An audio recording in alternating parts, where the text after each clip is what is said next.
and call this home. And those pioneers were our ancestors. They came here and they found something most unusual. They found a peoples who had been here for thousands of years before the birth of Jesus Christ, where there's evidence from one end of Saskatchewan to the other of First Nations civilization. And together they chose to live in peaceful coexistence. Does that make much of a difference, do you think? I think so. I think that when you have a people that were the greatest caretakers of the land, the first and best environmentalists, that there was much for us to learn from them, those early pioneers. And not that long ago, I gave a Centennial medal to Bernard Kurczynski. He's 100 years young, and he stood at the microphone, this former member of the Legislative Assembly and former teacher, and he said, I'm going to dedicate this medal to the First Nations people, because without them, my 12 brothers and sisters and my parents and I would have died. We provided them with great laughter because they couldn't believe just how really silly and unknowledgeable we were when we arrived here, but they taught us exactly what to do. And these are the things that we have forgotten, these generations past, after the pioneers, the ones that came after. And I think it's important for us to acknowledge what that has meant in this country, and especially here. Now, you know, people who came here came because they wanted to create a free and peaceful nation that kept them from living under oppression and provided tremendous opportunities for their children. And you know, it was a really, really hard life. Of all the people who came to Saskatchewan in the beginning, 6 out of every 10 people left. I say they were all wusses and moved to BC, but that's another matter. One of the first things that they constructed as a public building was a church. And this is indicative of the vital importance of faith to our ancestors. And it is so fitting that in celebration of our province's 100th birthday, that you've decided to honor our joint birthday through a joint service of worship. Understand what this means, because the pastor and I were speaking earlier about our upbringing, and I was mentioning about works in progress. We were both in similar circumstances growing up, and I like to think I'm just not that ancient yet, okay? And even though we were living with neighbors who were Catholic, we would go to different schools, obviously, but then at a certain stage of our lives, we were told, you don't play with them, okay? At a certain age, you don't play with them because you're all different. And I find it really fascinating. I listened to a priest recently, and he was invited, in fact, the speech he gave was in an evangelical hall, which I thought was very cool. And this well on in years, fabulous priest gave one of the most interesting speeches I've ever heard about people who are Christian being Christian. And that's in all the faiths coming together. And he went through each one and he said, imagine the groups of people coming together, with the Anglicans with their strengths in this, and the Catholics with their strengths in that, and the Lutherans with their strengths in this, and he brought it all together with the most perfect kind of bow at the top of the gift. And it made so much sense. And that's the real spirit that can be felt in this room today. What glorious singers you are, by the way. It was really, really exciting to hear all of you. You know, as well as I do, about the line from the book of Proverbs that says, where there is no vision, the people perish. Well, the people who came here, they really had a vision. They had a vision. Imagine what it was for people to look upon our first Premier, Walter Scott, and say, are you crazy? that you're going to build this great big legislative building? Like, what do you think we are here? What do you mean you're going to build a university and you don't want it there and you don't want it of a wooden structure? You're going to build something called the University of Saskatchewan and you want all that land? What do you mean you're going to build it in stone? What do you mean that you're going to have all of these things placed around the province so that each and every place has a foundation? This was a visionary, and a handful of people dreamed with him and created a remarkable, remarkable place. And by the early 1940s, where did this vision take us? We were the third largest populated province in Canada. That's where it took us. From 1905 to 1942, we were the third largest populated province in the nation. So we know already that pioneers certainly didn't have any money, but what they had were revolutionary ideas. They had determination and fortitude and resilience and real faith, true faith, and values that have become cherished parts of Saskatchewan people throughout the world. Now, some of these revolutionary ideas, like cooperatives, people think that they didn't happen until years later, but in 1912, we had more cooperatives than anywhere in the North American continent.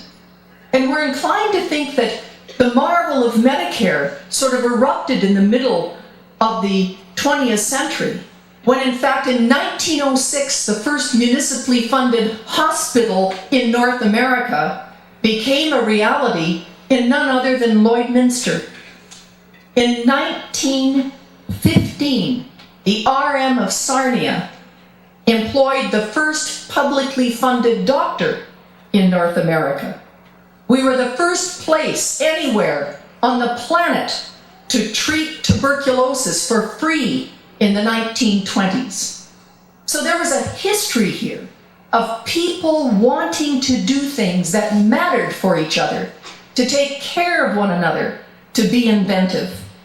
And we truly have given extraordinary people to our world.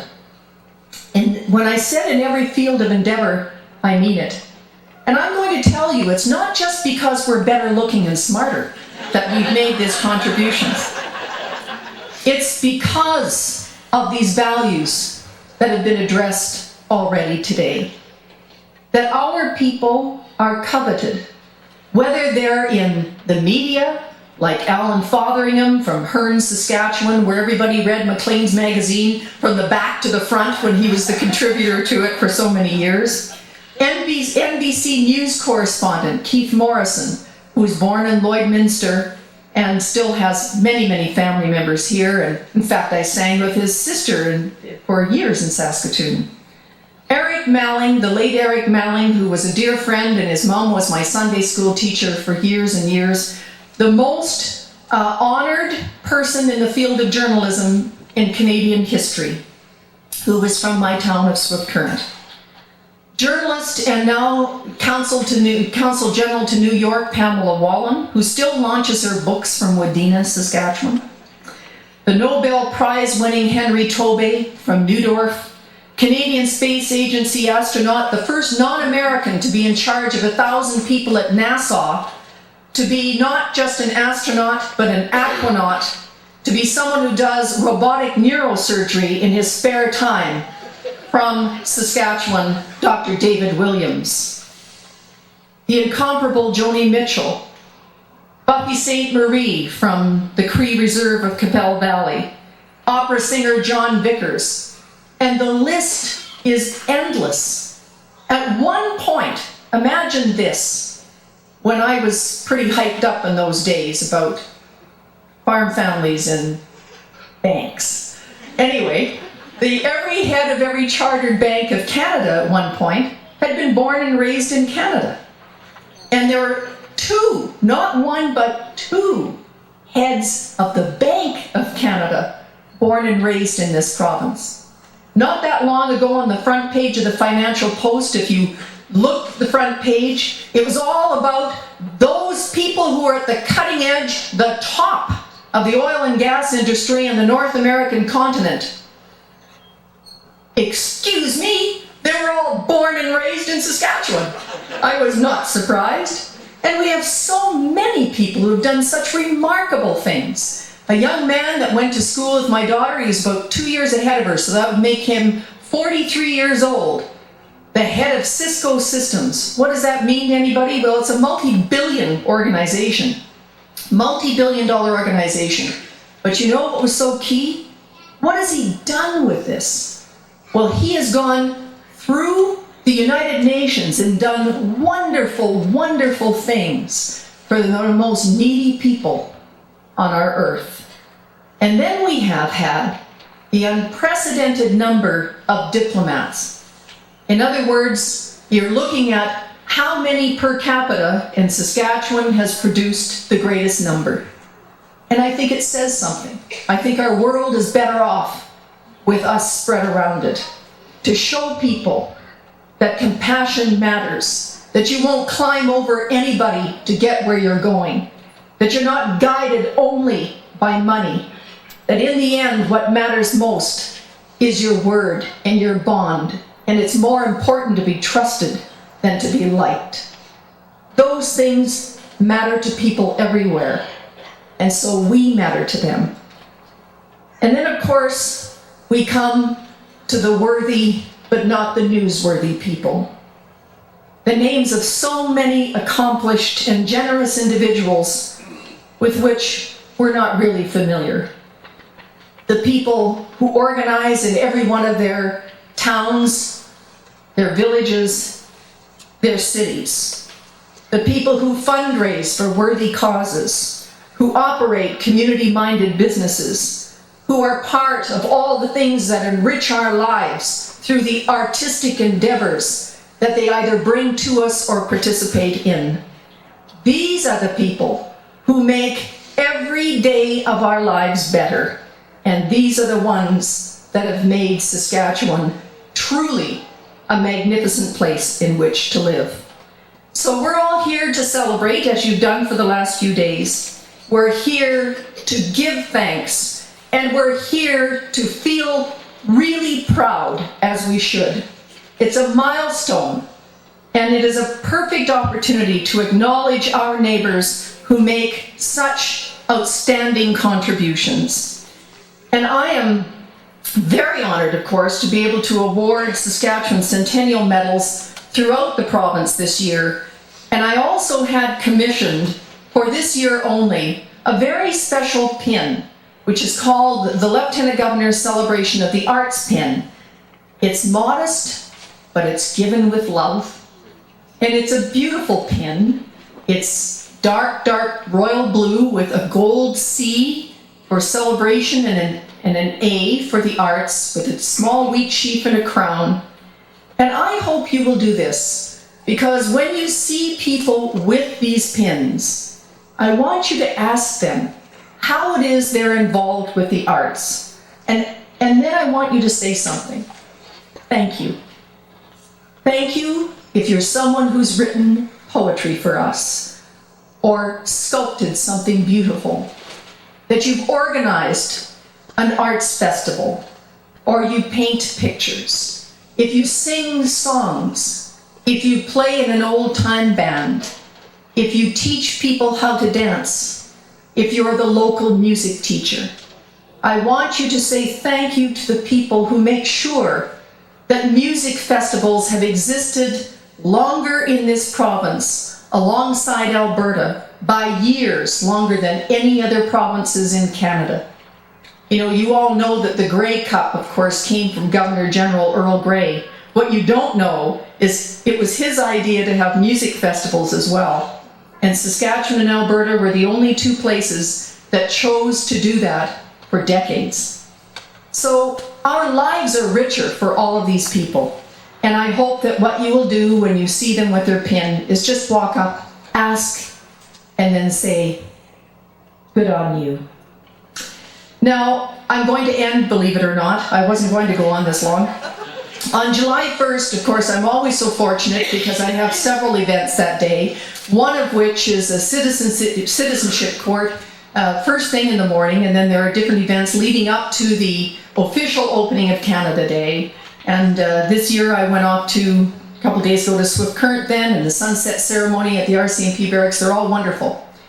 But at that noon event, something happened. A 21-gun salute occurred, for which I was very honored to receive. 30 seconds goes between each one of those blasts of the cannons. That's a long time to stand in one spot and hear cannon fire. But I'll tell you something. Isn't it something to be able to only hear that sound as part of a celebration? This is the year of the veteran, the 60th anniversary of the ending of the Second World War. People who heard things like that, second after second, hour after hour, day after day, and they didn't go for 6-month tours. Many of them were there for the whole meal deal, from 1939 to 1945. It's one of the reasons why we don't need a lesson in when to go to war, because there were some other places that didn't bother to join for 2.5 years after we'd been there. So, ladies and gentlemen,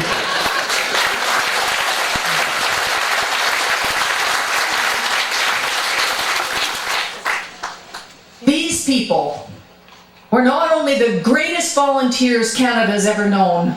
When they returned home, those fortunate enough to do so became the greatest volunteers this country's ever known again. So I hope that you'll take this time, this year, to pay special homage to those individuals, the veterans who have really and truly allowed Canada to be as great as we are. It's such a pleasure to have joined with all of you. I'm really, really thrilled that you would invite me, and I want you to know that some sharp cookie did that in April of 2004, and that's why I was able to say yes.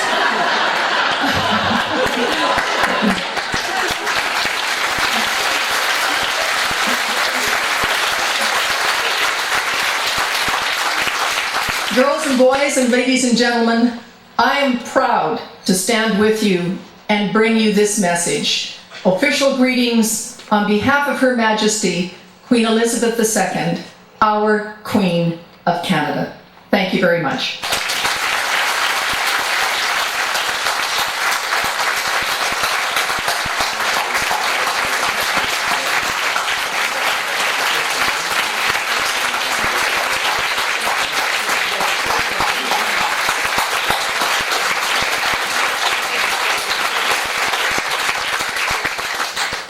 Well, thank you, Your Honor. Wasn't that wonderful?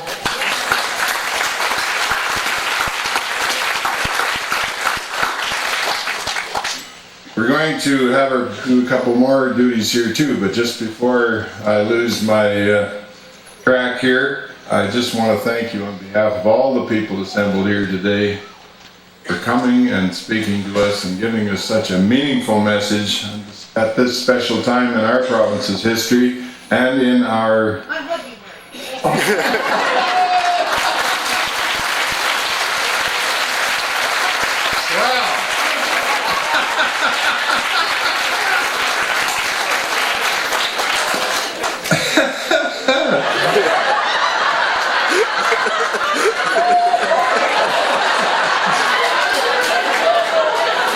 I didn't expect that, but thank you very much.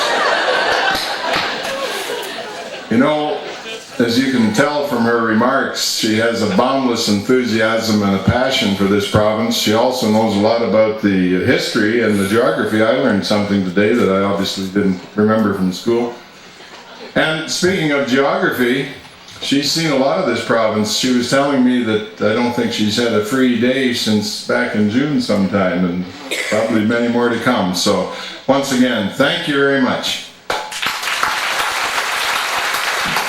Now we are going to present, or Her Honor is going to present her special award to 4 individuals today. And we have many individuals in this community that are deserving and going to be receiving this award. But we decided today was an appropriate time to acknowledge some folks that have been very active in our celebrations for this weekend. So when I call your name, I would ask you to come forth.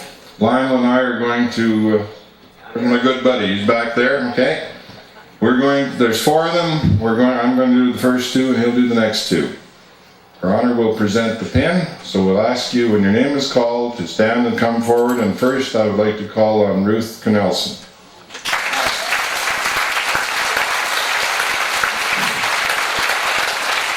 Now I have a short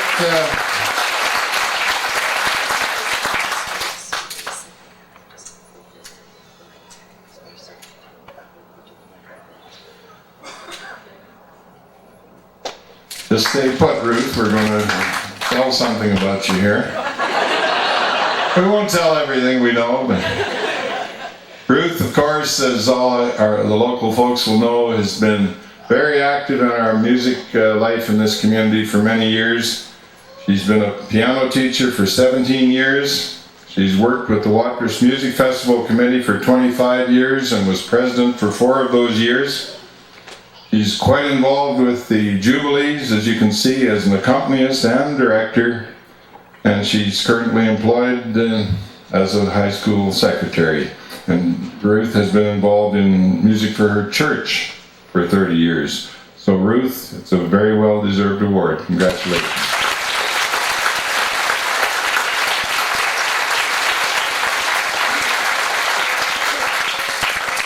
Our next recipient is Kathy Bergen.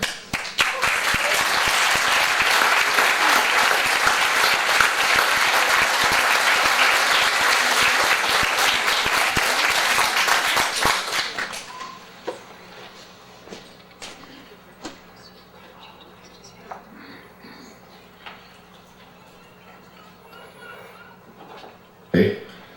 There again, Kathy has been very, very involved in the music community and made a great contribution. She's a piano teacher and has taught theory for 20 years.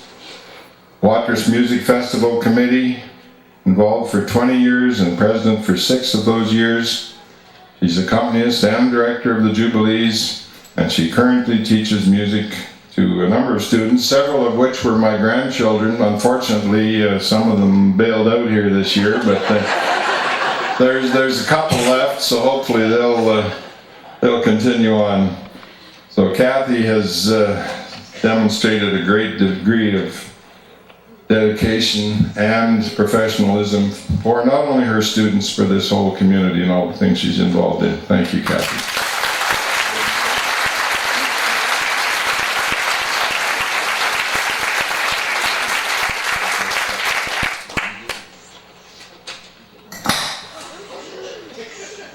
Excuse me. Your Honor, I'm pleased to present to you Kevin Quinlan. Kevin, if you would come forward.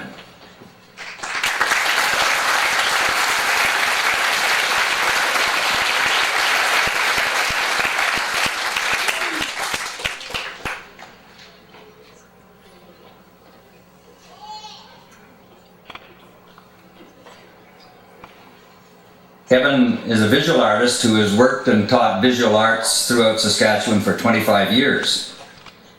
He is the official portrait artist for the Saskatchewan Agricultural Hall of Fame and the official portrait artist for the Saskatchewan Transportation Hall of Fame.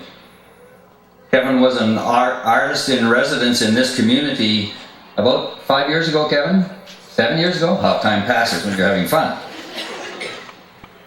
Kevin recently returned to this community, and along with fellow artist Linda Leslie, completed a sculpture that now stands at the end of Main Street entitled Men of Iron. Kevin Quinlan.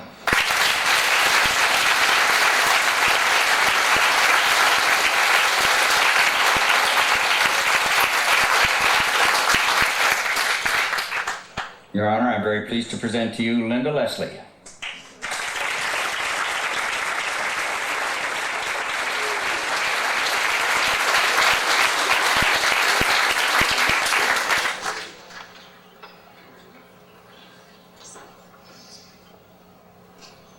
Linda is a local artist specializing in pottery and clay works.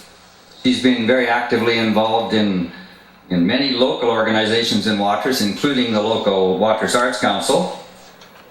As well, as many of you know, Linda has been actively involved in the Centennial Committee, and it was Linda that envisioned, created, and completed the project, the legacy project of the clay tiles, which is such an integral part of our celebration.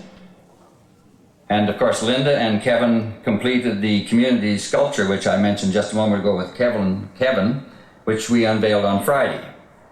Linda farms with her husband Alan just outside the town of Watrous. Linda Leslie.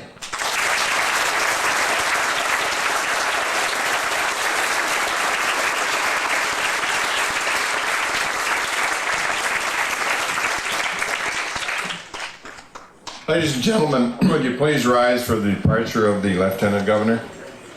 On behalf of the committee and the community and everybody that participated, thanks to all of you for coming, participating. It's been a wonderful event. We have enjoyed seeing so many old friends and acquaintances and meeting some new ones, and I know there have been many hugs and handshakes and a few tears shed over the last few days. So thank you again. Go to the picnic and enjoy.